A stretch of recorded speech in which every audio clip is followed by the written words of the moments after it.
7 कह रहा है कि भारत से पाकिस्तान गए व्यक्तियों की नागरिकता जो पुनः वापस लौटेंगे, आएंगे। 8वां क्या बोल रहा है? हाँ, जो बाहर रह रहे हैं, है ना, बाहर जो पढ़ रहे हैं या बाहर रह रहे बच्चों की नागरिकता, है ना, विदेशी बच्चों की नागरिकता मानो तो। 9 नंबर में क्या बोल रहा है? 9 नंबर में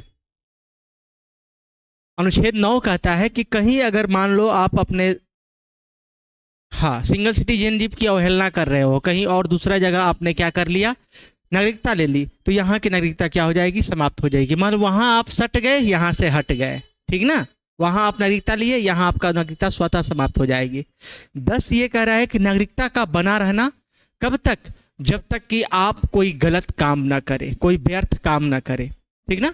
11 ये कह रहा है कि नागरिकता पर कानून बना सकती है, अगर कोई गलत आप काम करेंगे तो उस काम को रोकने के लिए क्या हो सकता है, लॉ बनेगा, नियम बनेगा, कानून बनेगा, और वो नियम कानून संसद बनाएगी, और संसद में रहने वाले कौन बनाएंगे, गृह मंत्रालय, होम मिनिस्टर से वो बनेगा, ठीक ना।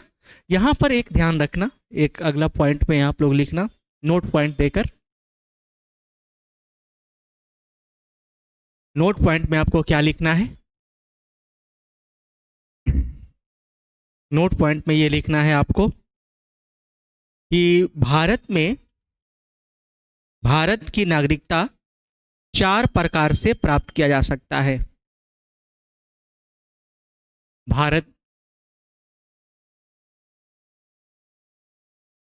में नागरिकता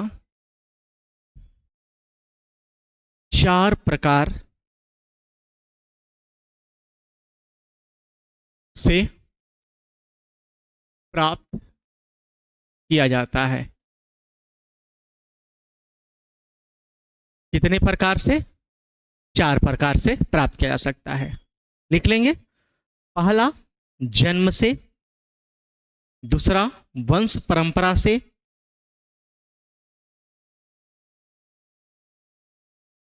पहला, जन्म से। दूसरा, वंश परंपरा से।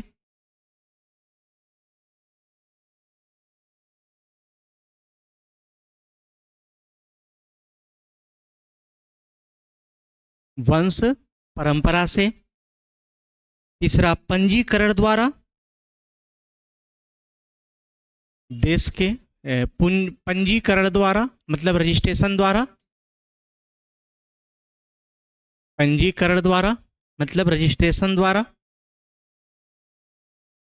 और लास्ट चौथा है क्या, भूमि विस्तार के द्वारा, ठीक ना, देश के भूमि विस्तार द्वारा।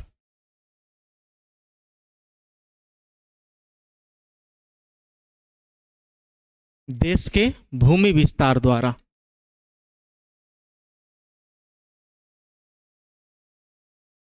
देश के भूमि विस्तार द्वारा। देश के भूमि विस्तार द्वारा। तो भारत में नागरिकता प्राप्त करने के लिए 4 चीजें हैं, लेकिन मेनली 4 चीजें हैं, ऐसे है तो 5।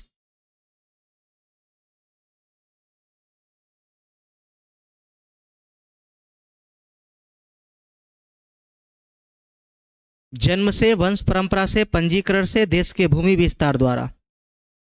विदेशी व्यक्ति को भारत सरकार देशीकरण के आवेदन पत्र लेकर भी उसको नागरिकता दे सकती है। एक ये लाइन लिख लेना, फिर एक नोट पॉइंट में।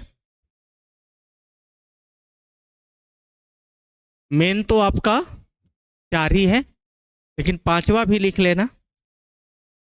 5 में आपको लिखना क्या है, कोई विदेशी व्यक्ति भारत सरकार द्वारा, कोई विदेशी व्यक्ति, कोई विदेशी व्यक्ति भारत सरकार को, भारत सरकार को, भारत सरकार को देशीयकरण का आवेदन देकर, भारत सरकार को देशीयकरण के लिए आवेदन पत्र देकर देशीयकरण,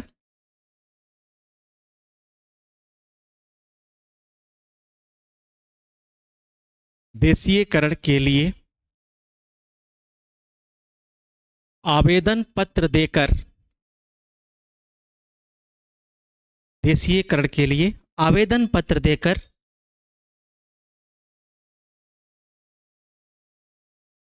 भारतीय नागरिकता प्राप्त कर सकता है, भारतीय नागरिकता प्राप्त कर सकता है।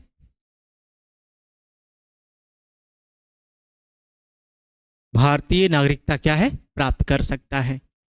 कोई विदेशी व्यक्ति भारत सरकार को देशीयकरण के लिए आवेदन पत्र देकर भारतीय नागरिकता प्राप्त कर सकता है। मतलब नागरिकता मानो तो 4 तो है, लेकिन यहां 5वां भी है जो विदेश के नागरिकों के लिए है। ये तो चौथा आपके लिए है।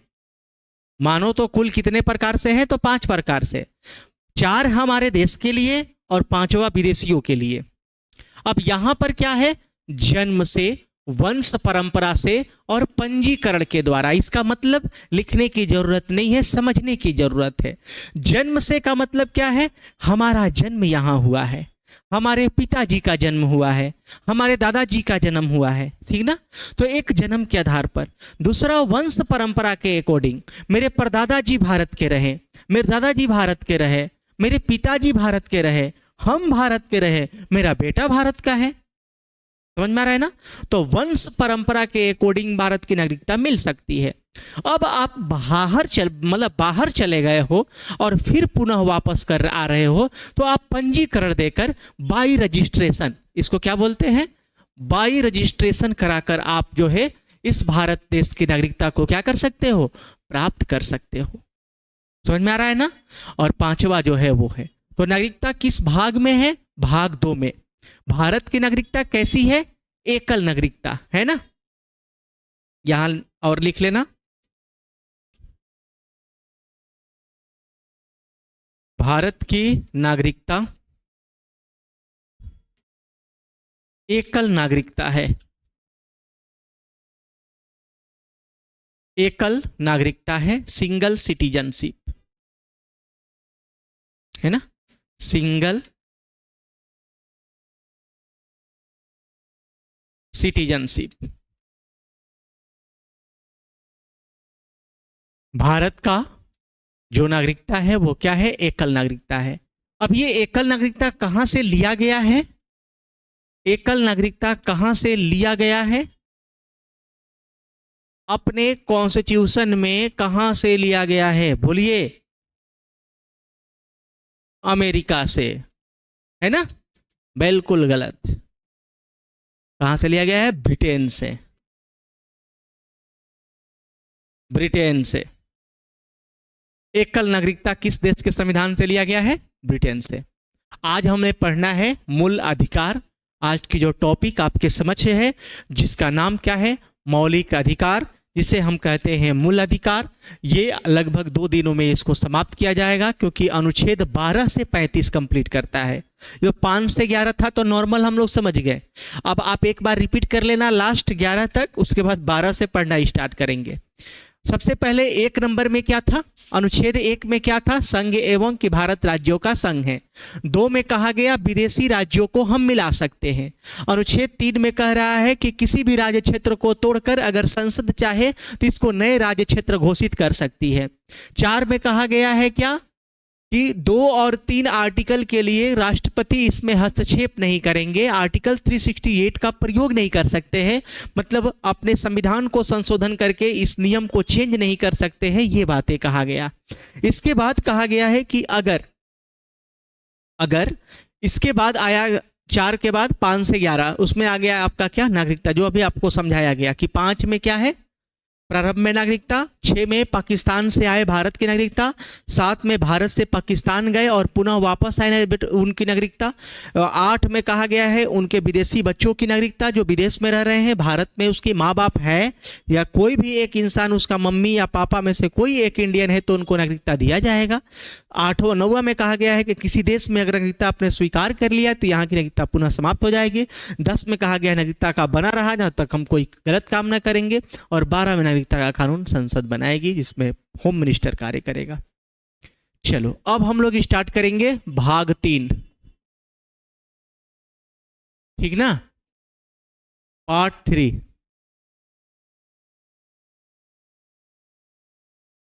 पार्ट 3 और इस भाग 3 में क्या है, मूल या मौलिक अधिकार।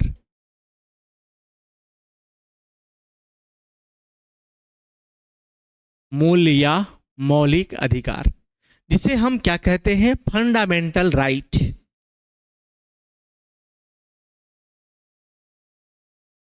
फंडामेंटल राइट, फंडामेंटल राइट, मूल अधिकार। इसके लिए जो आर्टिकल बना है वो आर्टिकल क्या है, 12 से 35। ये आर्टिकल जो है, ये आपका जो अनुच्छेद है वो 12 से क्या है, 35 है। अब ये 12 से 35 तक की जो आर्टिकल है वो भाग 3 में है और इसे हम मूल अधिकार कहते हैं, ठीक ना। अब बताओगे कि मूल अधिकार की संख्या कितना है, मूल अधिकार की संख्या कितना है, बोलिए। मूल अधिकार की संख्या कितना है, कितने हमारा मूल अधिकार है, चलो यहां लिख लेना।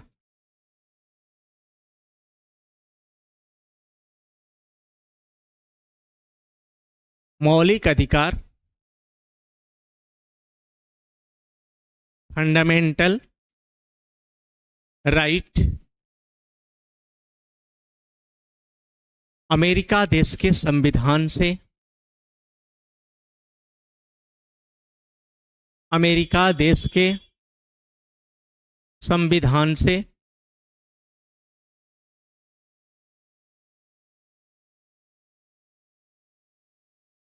लिया गया है, ठीक ना। अमेरिका के कॉन्स्टिट्यूशन से लिया गया है क्या, मौलिक अधिकार। अमेरिका कंट्री के कॉन्स्टिट्यूशन से लिया गया है मौलिक अधिकार।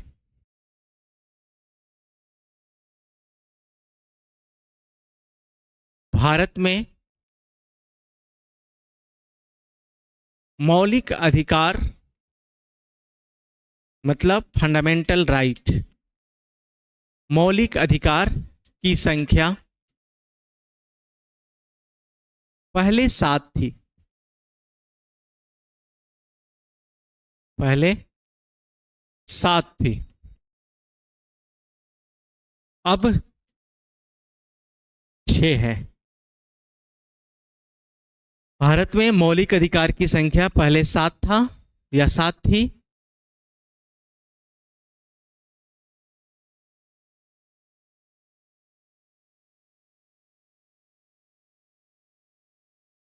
अब 6 है, ठीक ना। कितने मूल अधिकार है, 6। कहां से लिया गया है, अमेरिका से। अब वो 6 प्रकार की मूल अधिकार जो है, इसमें सबसे पहला, आपने तो 12 से 35 लिख लिया, 12-13 का कोई मान्य नहीं है, 14 से स्टार्ट होता है। सबसे पहले क्या है, 14 से 18 में क्या है, कोई बताएंगे। 14 से 18 में क्या है, राइट टू इक्वलिटी, इसको कहते हैं समता या समानता का अधिकार। क्या बोलते हैं, समता या समानता का अधिकार। चलो इसमें पहला है समता या समानता। ये फाइन। क्या ठंड लग रही है क्या आप लोगों को? तो ये चालू कर दो ना, ये वाला। समता या समानता का अधिकार।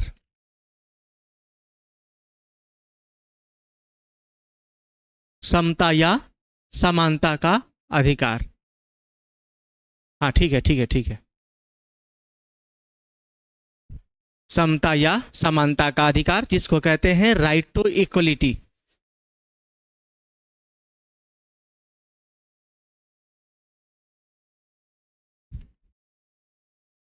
समता या समानता का अधिकार, राइट टू इक्वलिटी। ये पहला है, जो ये आर्टिकल 14 से 18 तक है। पहले 6 जो है वो लिख लेंगे, उसके बाद एक एक करके पढ़ेंगे। आर्टिकल मतलब अनुच्छेद 14 से 18। 12-13 जो है नॉर्मल है, 12-13 को यहां साइड में रख लेंगे। 12 और 13 को साइड में रखेंगे।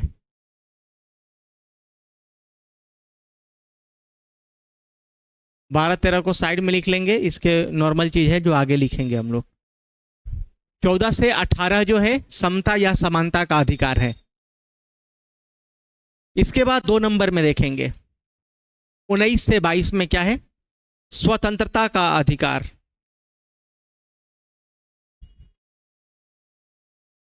स्वतंत्रता का अधिकार। Right to freedom. Right to freedom, स्वतंत्रता का अधिकार।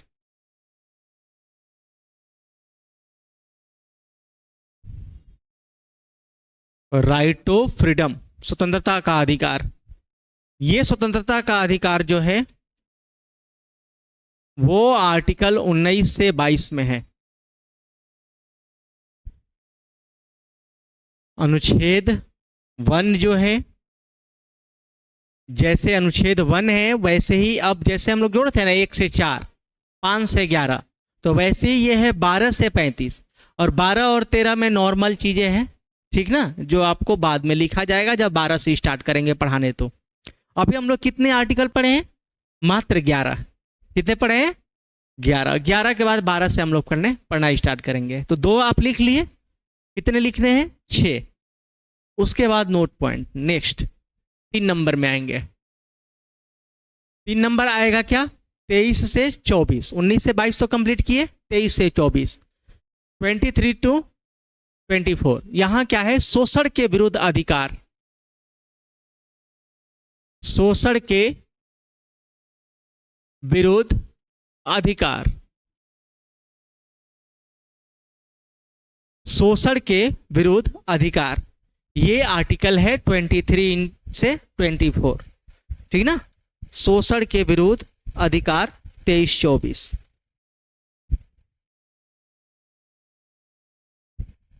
Right against exfoliation.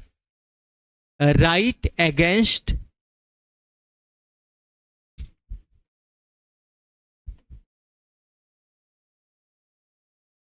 Right against right against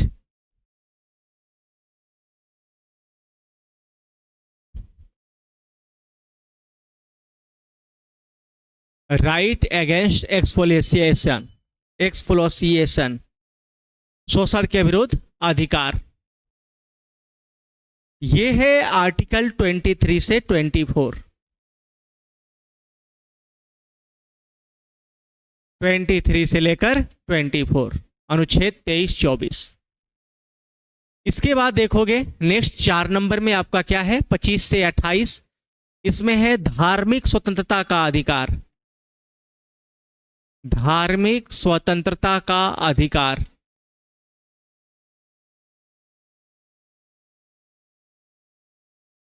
धार्मिक स्वतंत्रता का अधिकार।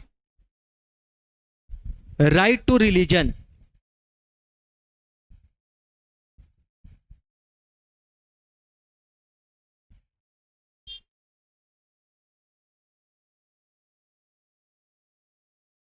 चलिए,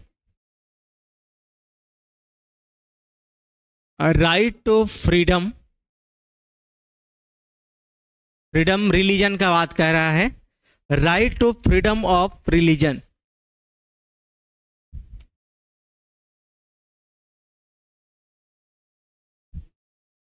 right to freedom of religion, इसकी जो संख्या, मतलब इसकी जो आर्टिकल की संख्या है वो आपका क्या है, 25 से 28। आर्टिकल 25 से 28। धार्मिक स्वतंत्रता का अधिकार जो है अनुच्छेद 25 से 28 है। शोषण के विरुद्ध अधिकार जो है अनुच्छेद 23 और 24 है। इसके बाद 5 नंबर में आएंगे हम लोग। 5 नंबर में लिखेंगे क्या, क्या है, 29 और 30, संस्कृति एवं शिक्षा का अधिकार। संस्कृति एवं शिक्षा का अधिकार।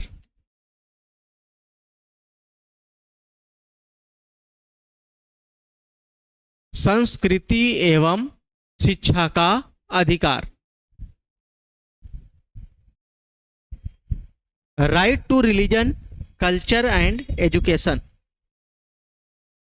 Right to religion,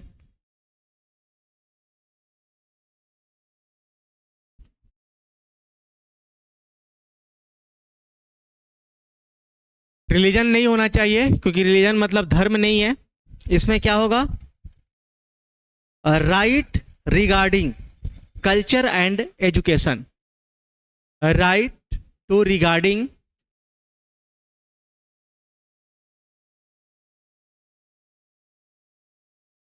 culture and education.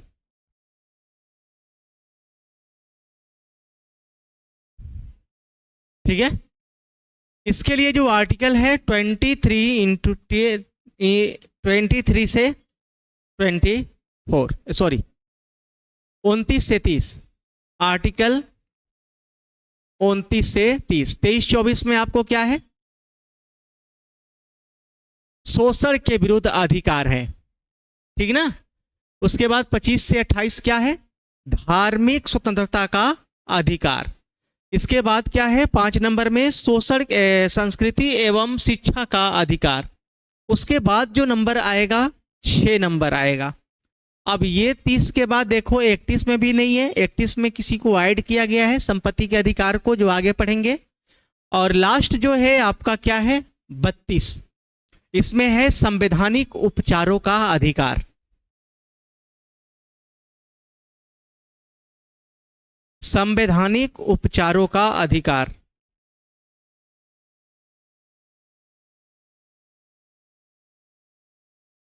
संवैधानिक उपचारों का अधिकार। संवैधानिक उपचारों का अधिकार, ये है आर्टिकल 32 में।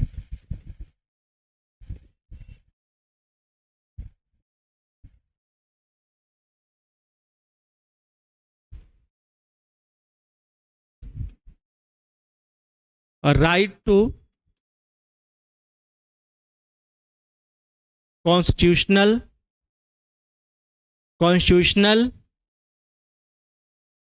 Right to constitutional remedies.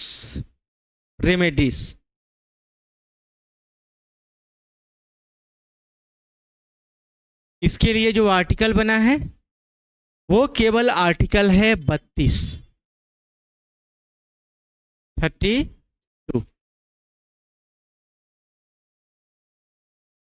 अनुच्छेद 32। तो आपने जो लिखा 12 से 35, उस 12 से 35 में आपको लगा होगा कि सर आपने 12-13 नहीं बताए, सर आपने 31 नहीं बताए, 33, 34, 35 कहाँ गया।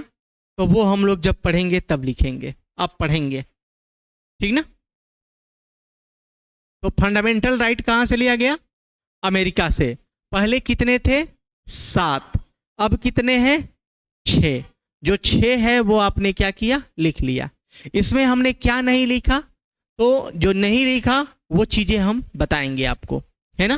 क्योंकि जैसे ही आप 19 पढ़ोगे, आर्टिकल 19 याद रखना, यहां पर जो आएगा आप लोग समझ लेना कि 19 जो आर्टिकल है ना, 19 के ए पढ़ना है, बी जानना है, सी जानना है, डी जानना है, ठीक ना। A B C D E F G H ऐसे करके है 19 में। 19 का ए कहता है बोलने का अधिकार देता है, यही प्रेस की स्वतंत्रता का अधिकार देता है, यही मीडिया वालों को अधिकार देता है। 19 का ए जो हम चाहेंगे तो क्या करेंगे, बोल सकते हैं। हम भारत देश में रह रहे हैं तो रह रहे हैं, और हमारा भारत का क्या है, मूल प्रमाण पत्र है भारत के। हम जब सिटीजनशिप है, भारत की हमारी नागरिकता है, तो हमें इस चीज की अधिकार भी है कि हम सरकार से सवाल पूछ सकते हैं, है ना। सरकार से क्या कर सकते हैं, सवाल पूछ सकते हैं। कोई लीगल काम हो, कोई इलीगल काम हो, उसमें हम लोग क्या कर सकते हैं, सम्मेलन ले सकते हैं, हम भाषण दे सकते हैं, सरकार को बोल सकते हैं। क्या होता है, कोई सरकार कोई नियम लगाती है, कोई कानून लगाती है, कोई भी चीजें स्थापित करती है, ऐसा थोड़े है कि सब कुछ सक्सेस ही हो जाता है। सब चीज जो सरकार करेगा वो ठीक ही थोड़े होगा, कुछ जनता के हित में होगा तो कुछ जनता के हित में नहीं होगा। तो जो जनता के हित में नहीं होगा, जो जनता के हित में नहीं होगा, तो वो लोग उसके लिए क्या करेंगे, हल्ला करेंगे, उसके लिए क्या करेंगे, नारे लगाएंगे। तो ये सब देने का भी अधिकार हमारे संविधान में है, ठीक ना। चलो इतना लिख लिए हम सब। अब यहां से हमारा स्टार्ट होता है पहला। अब पहला क्या लिखोगे, सीधा लिखो आर्टिकल 12।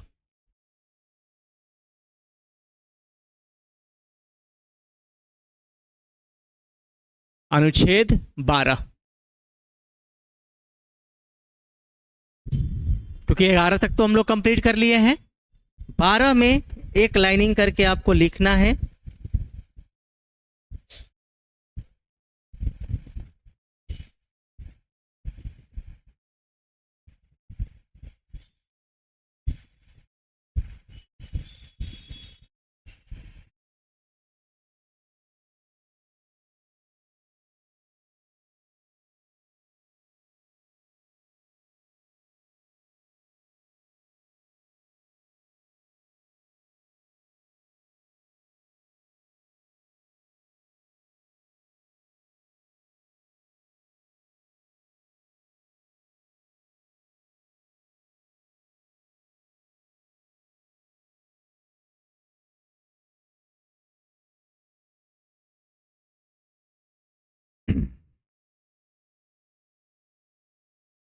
यहां लिखना क्या है, मौलिक अधिकारों के संबंध में, मौलिक अधिकारों के संबंध में राज्य की परिभाषा है। राज्य शब्द का परिभाषा, मौलिक अधिकारों के संबंध में राज्य शब्द का परिभाषा।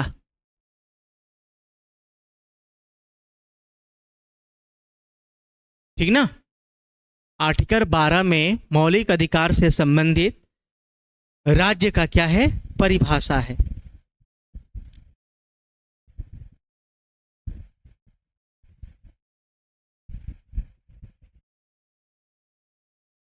इसके बाद आर्टिकल 13,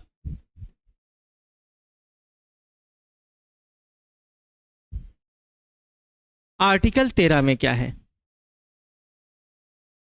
आसान भाषा में बोलेंगे तो आर्टिकल 13 में बोला गया है कि कोई भी अगर कार्यशैली आपके हित में ना हो, आपके मूल अधिकारों को हनन किया जाए, है ना, तो उस वक्त जो है आप अगर चाहें तो अपने इस नियम के तहत किसी को मना कर सकते हैं। जैसे मान लो कि मेरे घर में पेशेंट है ना, और वो पेशेंट हार्ट अटैक का है, और आप मेरे द्वार पर पूरे बड़े बड़े बम फोड़ रहे हो। दिवाली के दिन ऐसे थोड़े बम फोड़ोगे, बम फोड़ रहे हो, पूरे पटाखा फोड़ रहे हो। अब उससे तकलीफ हो रहा है, चाहे मान लो कि हम जहाँ पढ़ाई कर रहे हैं कोई बगल में डीजे बजा रहा है, कोई बगल में गाना बजा रहा है, मतलब उस गाना से क्या कर रहा है, मतलब क्या हो रहा है, हमें प्रॉब्लम हो रही है, हम पढ़ाई नहीं कर पा रहे हैं अच्छे से, मोबाइल से कहीं मतलब बातें चीत नहीं कर पा रहे हैं, ठीक ना। तो हम वहां पर इस चीज को क्या कर सकते हैं, बोल सकते हैं। बोला गया है पहले ही कि आपका मूल अधिकार है, लेकिन आपका मूल अधिकार है कि आप गाना बजा सकते हैं, आपका मूल अधिकार है कि कोई काम कर सकते हैं, लेकिन आपका मूल अधिकार है कि आप पटाखे जला सकते हैं, लेकिन सबका एक जगह होता है।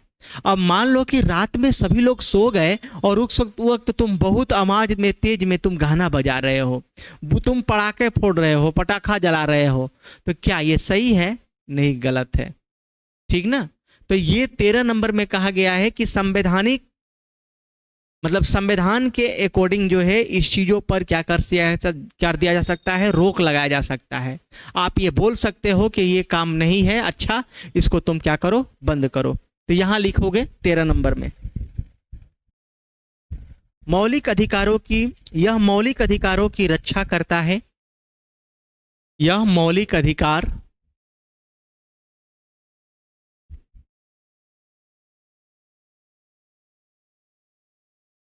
यह मौलिक अधिकारों को रक्षा करता है, यह मौलिक अधिकारों को रक्षा करता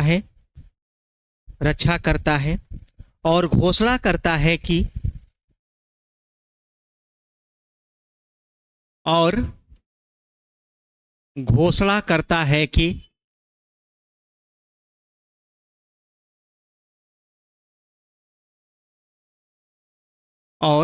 घोषणा करता है कि कोई भी कानून जो मौलिक अधिकार से असंगत हो, कोई भी कानून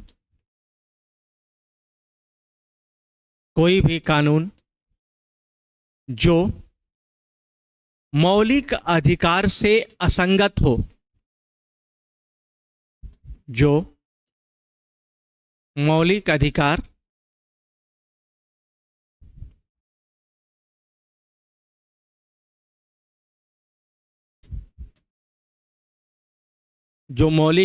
से असंगत हो, जो मौलिक अधिकार से असंगत हो,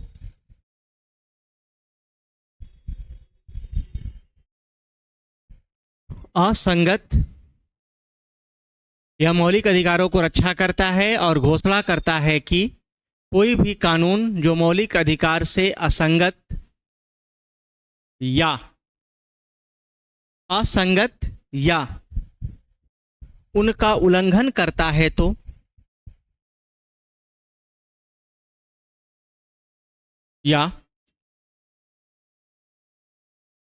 उल्लंघन करता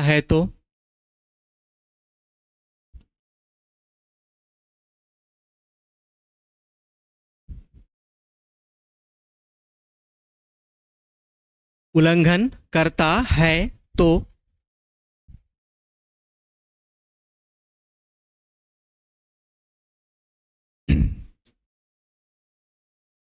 इसकी निपटान की जाएगी।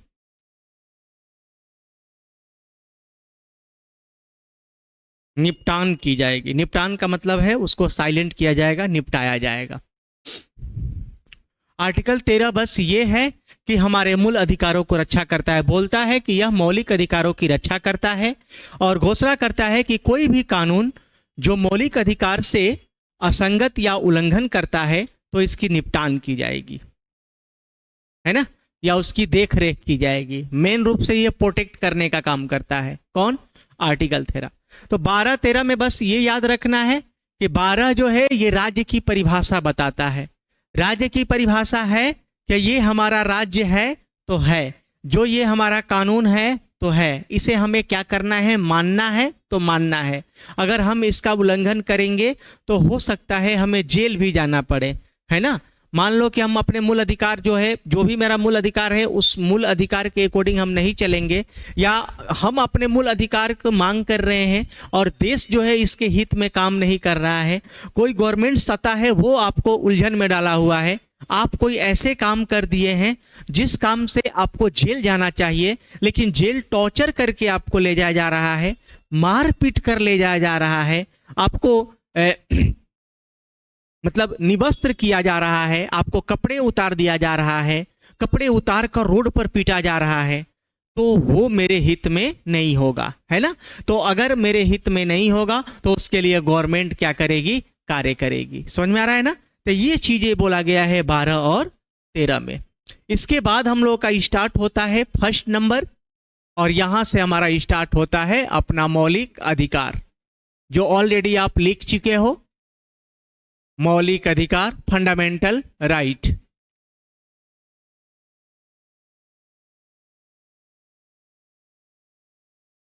देखते हो किसी को जेल भी होता है तो उसको मुंह ढक कर लेकर जाया जाता है, लाया जाता है ना, उसको मुंह ढक दिया जाता है कि बाद में वो व्यक्ति अगर मान लो कि जब जेल से बाहर निकले तो वो अपनी इस दुनिया में अपने आप को शर्मनाक महसूस न करे, है ना। इसलिए उसको चेहरा छुपाया जाता है। चाहे कहीं भी देखोगे कि कोई ऐसा चीज होगा जिसमें जेल जाना है, लोग अपने चेहरे को क्या करते हैं, ढक लेते हैं, है ना। तो वो चीजें हैं।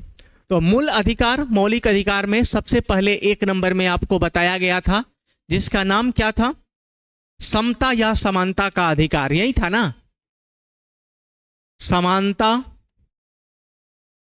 समता या समानता का अधिकार, समता या समानता का अधिकार।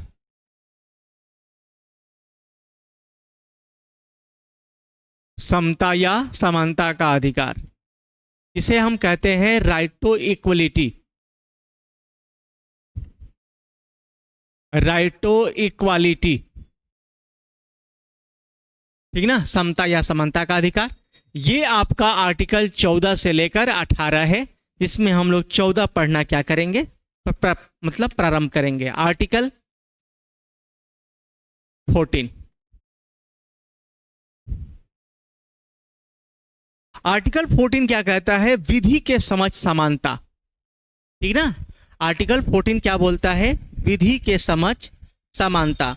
मतलब जो कानून है वो कानून क्या होगा, सबके लिए क्या होगा, समान होगा। विधि मतलब क्या है, कानून। जो कानून और नियम जो होगा वो सबके लिए। देखो ये जितनी भी चीजें कह रहा है ना, इक्वलिटी याद रखना। आर्टिकल 14 to 18 जितने भी हैं 14 से 18, इसमें केवल इक्वलिटी की बात करेगा, केवल समानता की बात करेगा। 14 से 18 में केवल समानता किया गया है। 14 में कहा गया है कि विधि के समझ समानता, मतलब कानून के समझ हम सब समान होंगे, है ना। आप देखे होंगे न्याय वाला, न्याय जो होता है उस पर आंख पर पट्टी बंधा होता है और वो तरजुई ऐसे तराजू लिए खड़ा है कि हम तो अंधे हैं, जो भी होगा हम एक साथ देखेंगे। अब ये नहीं कि मेरे ये हित में मेरे कोई खास व्यक्ति है तो हम इनके पक्ष में बोल रहे हैं, इसको दबा रहे हैं, ऐसे नहीं होना चाहिए। लेकिन ऐसे होता है, ऐसे होता है। आप सोचो कि आप वकील के ही बेटा को कटघरे में खड़ा किए हो, आप जज के ही बेटे को कटघरे में खड़ा किए हो, तो वो लोग क्या करेंगे, मिलकर उस चीज को चाहेंगे कि मेरा भतीजा को बचा ले, अपने बेटे को बचा ले। ऐसा होगा कि नहीं होगा, ऐसे होता ही है। अगर मान लो कि आप सामान्य परिवार से हो और आपकी लड़ाई जो है मुखिया और विधायक जैसे व्यक्तियों से हो गया, तो उस वक्त जब आप प्रशासन के पास जाओगे तो क्या चाह रहे हो कि जो मुखिया और विधायक को जो वैल्यू मिलेगा क्या तुम्हें भी मिलेगा, क्या नहीं मिलेगा, क्योंकि वहां पर आपको अलग व्यक्ति के तौर पर देखा जाएगा कि आप तो नॉर्मल हो। समझ में आ रहा है ना, ये चीजें हैं। जैसे एक आम व्यक्ति को उठाओ, एक सलमान खान को उठाओ, ज्यादा लोग वैल्यू किसको देंगे, सलमान खान को देंगे, है ना। ये चीजें हैं। तो यहां पर क्या कहा गया है आर्टिकल 14 में, विधि के समझ समानता, विधि के समझ समानता, विधि के समझ समानता, विधि के समझ समानता।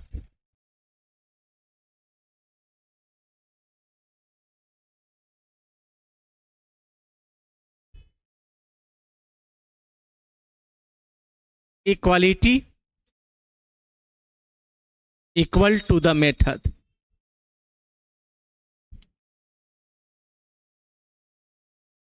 ठीक ना। विधि के समक्ष समानता।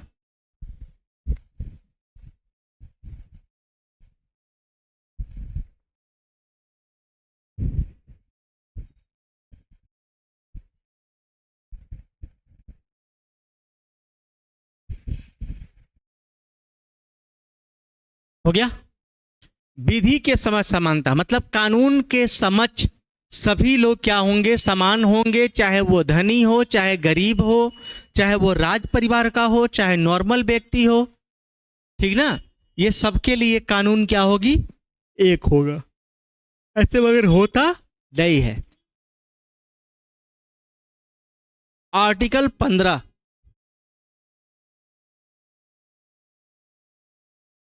इसमें क्या कहा गया है, धर्म, जाति, नस्ल, धर्म, जाति,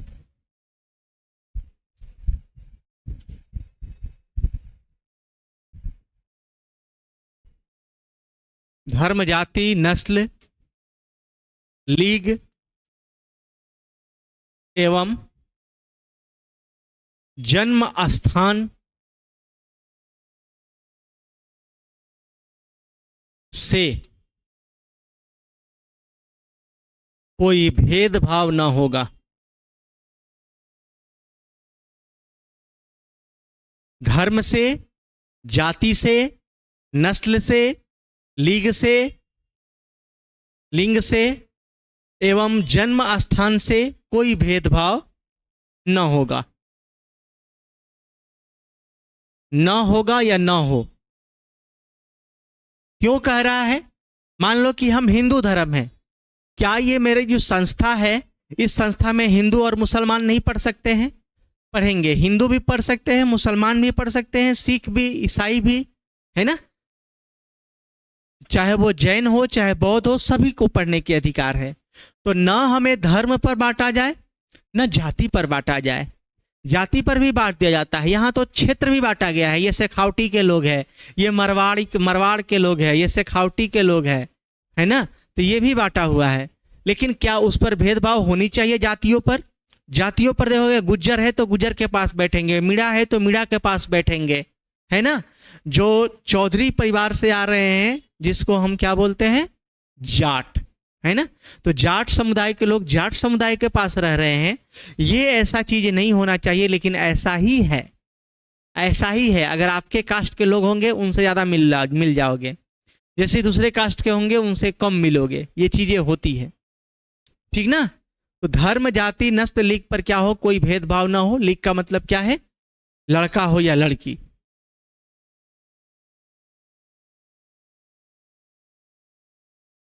नेक्स्ट, आर्टिकल 16। आर्टिकल 16 किसको बोलता है? लोक नियोजन की चर्चा है इसमें। लोक नियोजन का मतलब होता है जो नियोजन, जो नियुक्तियां आएगा उस पर भी क्या हो, भेदभाव न हो। 16 लोक नियोजन के विषय में अवसर की समानता।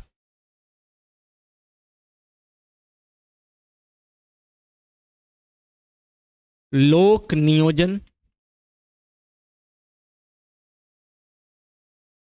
लोक नियोजन लिख लोगे, लोक नियोजन के विषय में अवसर की समानता। लोक नियोजन के विषय में अवसर की समानता।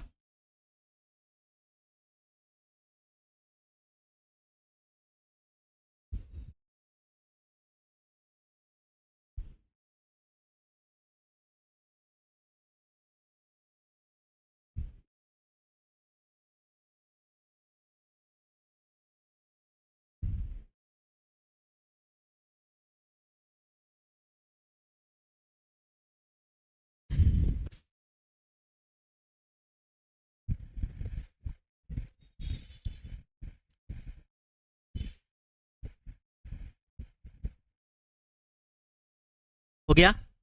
लोक नियोजन के विषय में अवसर की समानता मतलब जो नियुक्तियां निकल रही है, है ना। प्रशासनिक लोक सेवा आयोग हो या कुछ भी हो, कोई भी नियुक्तियां निकल रहा है, उस लोक नियुक्ति के विषय में अवसर की समानता। अवसर मतलब अवसर सबको मिलना चाहिए। अब ये नहीं कि SC ST वाले हैं इनको नहीं मिलेगा, है ना। जो आपका मतलब अपर कास्ट के हैं उनको मिलेगा, OBC का नहीं मिलेगा, है ना। BC1 का नहीं मिलेगा, ठीक ना। जनरल को केवल मिलेगा या SC ST को नहीं मिलेगा। मतलब ऐसे नहीं होना चाहिए। जो अवसर निकलेगा, जो नियुक्तियां निकलेगा, वो नियुक्ति किसके लिए होगा, तो सबके लिए क्या होगा, एक समान होगा, ठीक ना। तो ये कहा गया है लोक नियोजन के विषय में अवसर की क्या है, समानता। या इसको आप लिख सकते हो इक्वलिटी ऑफ अपॉर्चुनिटी, लिख लो equality of opportunity, equality of opportunity about public planning, about public planning.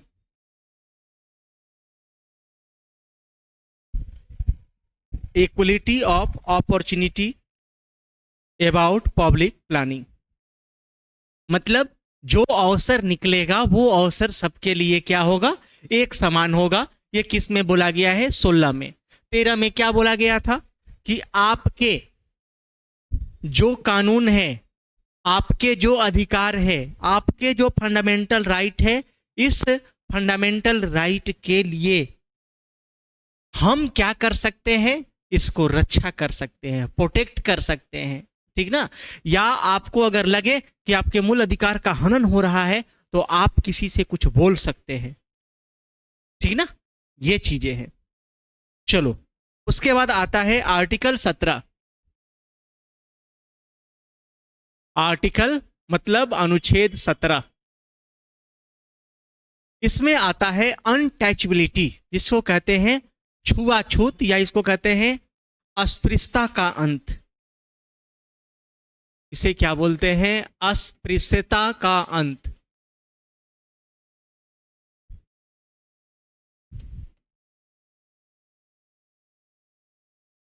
अस्पृश्यता, अस्पृश्यता का अंत, इसे क्या बोलते हैं, अस्पृश्यता का अंत।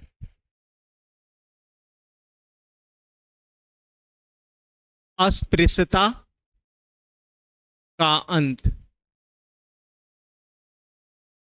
एंड ऑफ अनटचबिलिटी, ठीक ना, end of untouchability.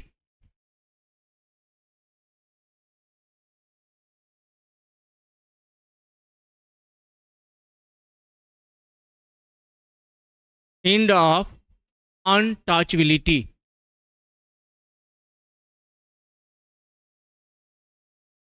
End of untouchability. ये क्या है, अस्पृश्यता का अंत, जो आर्टिकल 17 में है। इसको जानते हो क्या बोला जाता है, अनटचबिलिटी को और क्या बोला जाता है, छुआछूत। इसको क्या बोला जाता है, छुआछूत। इसको बताने की जरूरत नहीं है, ये महसूस करने की जरूरत है। अस्पृश्यता का अंत क्या है, इसमें अनटचबिलिटी क्यों लाया गया, छुआछूत क्या आया, कि कोई भी व्यक्ति अगर मान लो कि अपर कास्ट का है तो लोअर कास्ट से क्या हो, घृणा ना करे। आप देखे होंगे शुरुआती दौर में कि जो अपर कास्ट के जो लोग होते थे ना, जो निचले कास्ट वाले लोगों को अपने खाट पर बैठने नहीं देते थे, अपने द्वार पर आने नहीं देते थे।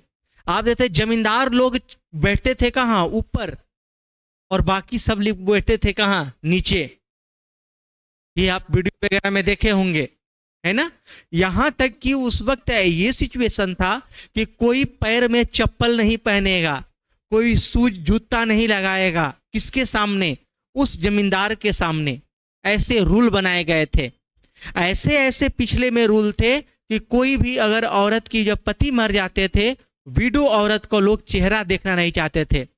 बोला जाता था कि तुम भी सती हो जाओ। तभी तो सती प्रथा को अंत किया गया। सती का मतलब क्या होता है, अपने पति के साथ सती हो जाना ही सती प्रथा आया था उस वक्त। और सती प्रथा को अंत करने का प्रयास बहुत लोग किए, यहां तक कि महान अकबर भी प्रयोग किया।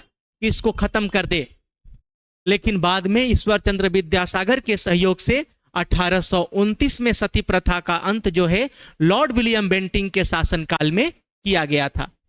ठीक ना? सती प्रथा का अंत सोच लो कि करने वाले बहुत लोग, सुनने वाले कि हम कर देंगे, लेकिन किसी से हुआ नहीं। और वो किया था सीधा कौन? लॉर्ड विलियम बेंटिंक शासनकाल में हुआ था।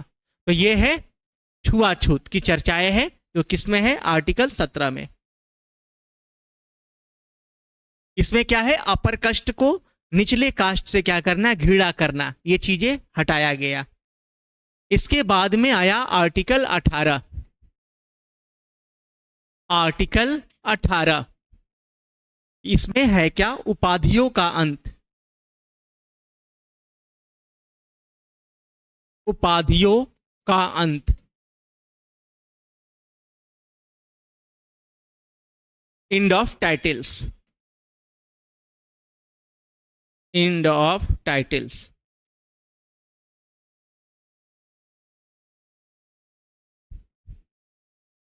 उपाधियों का अंत, एंड ऑफ टाइटल्स। मतलब यह है कि आप जो है उपाधि को रख सकते हैं, लेकिन वो उपाधि जो उपाधि आप पढ़ के लिए हैं। समझ में आ रहा है? जैसे मान लो कि अगर आप उपाधि पढ़ के लिए हैं तो रहेगा आपके पास। जैसे हम पढ़ के डॉक्टर बने हैं तो हम लिख सकते हैं डॉक्टर प्रेम चौधरी या डॉक्टर जो भी नाम है, हम डॉक्टर लगा सकते हैं। अगर वकालत किए हैं तो हम एडवोकेट लगा सकते हैं। अगर हम डॉक्टर बने हैं, वकील बने हैं या किसी पोस्ट पर गए हैं तो हम ये लिख सकते हैं, लगा सकते हैं टाइटल, क्योंकि ये मेरे दम पर हुआ है। समझ में आ रहा है ना? यह है, मान लो सचिन तेंदुलकर क्रिकेटर है तो ये बोल सकता है क्रिकेटर सचिन तेंदुलकर, लेकिन सचिन तेंदुलकर को 2014 ईस्वी में भारत रत्न दिया गया। तो भारत रत्न कौन दिया? गवर्नमेंट दिया। तो आप क्या बोल सकते हो? भारत रत्न प्राप्त करता सचिन तेंदुलकर। ठीक लगेगा क्या? नहीं। हमें कोई पुरस्कार मिल गया है ना, तो हम बोलेंगे इस पुरस्कार की प्राप्त करता ये चौधरी या ये कुमार। कैसा लगेगा? तो बोला गया है कि आपको जो उपाधि दिया गया है उस उपाधि को अंत करके चलना है। ये नहीं कि हमें मिला है तो हम कुछ भी बोलते रहेंगे और जो भी होगा आप इसके हित में काम करेंगे। बोलेंगे कि ये हम इसको ये मिला, इसको ये मिला। ये बोल नहीं सकते हैं आप, इसको टाइटल में जोड़ नहीं सकते हैं, है ना? अगर आपको कोई पुरस्कार मिला तो उसको अपने नाम के साथ जोड़ नहीं सकते, टाइटल नहीं जोड़ सकते हैं। समझ में आ रहा है ना? ये चीजें बताया गया है। इसके बाद आता है 14 से 18 तो कंप्लीट हो गया। इसके बाद आता है 19 से 22, है ना? और 19 से 22 में अब नाम आ जाता है किसका? दूसरा, जिसको हम कहते हैं क्या? स्वतंत्रता का अधिकार। स्वतंत्रता का अधिकार, जिसको हम क्या बोलते हैं? Right to freedom. इसके बारे में समझ लो, लिखेंगे कल। राइट टू फ्रीडम, स्वतंत्रता का अधिकार। अब ये स्वतंत्रता का अधिकार के लिए जो आर्टिकल बना है वो आर्टिकल क्या है? 19 से लेकर 22। 19 से लेकर क्या है? 22 में बताया गया है। अब इसमें क्या है कि जैसे आप 19 पढ़ोगे ना तो 19 में ए भी है, बी है, सी है, डी है, ई है, एफ है, जी है। ऐसे है, ऐसे है ये। लेकिन ये याद रखना, याद कैसे करना है इसको? तो देखो 19 के ए में बोलने की स्वतंत्रता है, 19 के बी में कहीं भी निशस्त्र, मतलब शस्त्र को नहीं रखना है, कहीं बैठक कर सकते हैं, बैठक बुला सकते हैं, मीटिंग कर सकते हैं। ये नहीं कि अब वो याद रखना, इसमें आपको देश का उल्लंघन नहीं कर सकते हैं। बोलने का अधिकार है तो क्या सुबह में उठकर प्रधानमंत्री को गाली थोड़े देना है? बोलने का अधिकार है तो कुछ भी बक देंगे? नहीं। बोलने की अधिकार है तो संविधान के हित में रहकर ही बात करना है या करनी है ना? तो देखो 19 के ए में बोलने के अधिकार है तो हम वही बोलेंगे जो हमारे देश के हित में होगा, हमारे संविधान के हित में होगा। संविधान के उल्लंघन करके अपने देश को नीचे गिराकर हम बात नहीं कर सकते हैं। हम प्रधानमंत्री को गाली देकर बात नहीं कर सकते हैं। बोलने का अधिकार है तो हम अच्छे ही बात बोलेंगे। इसके बाद 19 के बी में क्या है? सभा करने की स्वतंत्रता है। तो सभा करेंगे तो सभा बुलाएंगे, सभा करेंगे तो उस सभा में क्या करेंगे? सभा में बैठ गए हैं और बैठ के बैंक चोरी कैसे करना है ये बातें कर रहे हैं, रात्रि में डाका कैसे डालना है ये बातें कर रहे हैं। तो क्या ये बात कर सकते हैं? नहीं। आप अपने पार्टी के लिए कोई बात कर सकते हैं, कोई मीटिंग बुला सकते हैं, उस मीटिंग में कोई काम कर सकते हैं, वो अलग चीज है। 19 के सी में क्या बोलता है? संघ बनाने की स्वतंत्रता, अपनी की यूनिटी बनाना है। अब संघ बना लिए, 12 आदमी का संघ बना लिए, करना क्या है? किसी को मारकर तोड़ना है हाथ पैर। तो ये संघ नहीं है। आप संघ बना सकते हैं। आप देखें ना कि नहीं, ये संघ क्या करेगा? रक्षा करेगा, गरीबों का रक्षा करेगा। कोई प्रताड़ित करेगा तो उसके पास जाकर ये संघ बोलेगा या वो आवाज उठाएगा। तो 19 के सी में क्या है? संघ बनाने की स्वतंत्रता। 19 के डी में है कहीं भी हम आवागमन कर सकते हैं, कहीं भी जाकर घूम सकते हैं। समझ में आ रहा है ना? आपको मन किया आप शिमला चले गए, शिमला क्या करने गए हैं? तो घूमने गए हैं। लेकिन इसकी परमिशन कौन सा आर्टिकल देता है? 19 का डी। अब जो घूमने हम गए तो वो जगह हमें पसंद आ गया, तो 19 के ई में हमें कहीं बसने की स्वतंत्रता है। जैसे हम पटना बिहार से आए हैं, जयपुर हमें पसंद आ गया, हमें जयपुर में अब रहना है, तो हम चाहेंगे तो यहाँ प्लॉट लेकर या यहाँ फ्लैट लेकर हम रह सकते हैं। इसकी अधिकार कौन दे रहा है? तो 19 का ई दे रहा है, या 19 का गंग अंगा दे रहा है, कखा का भी लिखता है, ठीक ना? तो ऐसे सही है। या तो 19 का ए हो या 19 के फर्स्ट हो या 19 के क हो, बात एक ही है। 19 के दो हो या 19 के बी हो या 19 के ख है, बात तो एक ही है। समझ में आ रहा है ना? तो ऐसे परमिशन दिया गया। अब हमको रहने का मन आ गया तो हम संपत्ति को रख सकते हैं। हम चाहेंगे तो यहां दुकान खोल के व्यापार कर सकते हैं, एक अपना कोचिंग डाल सकते हैं। समझ में आ रहा है ना? तो ऐसा करने का अधिकार है जो आर्टिकल 19 के ए में बोलने की अधिकार, बी में सभा करने का, सी में संघ बनाने का, डी में कहीं भी आवागमन करने का, ई में वहां बसने का, एफ में कहता है आपका संपत्ति का, जी में कहता है व्यापार करने का। ये सभी अधिकार देता है जिसके बारे में हम लोग कल पढ़ेंगे। आज के लिए बस इतना है। धन्यवाद।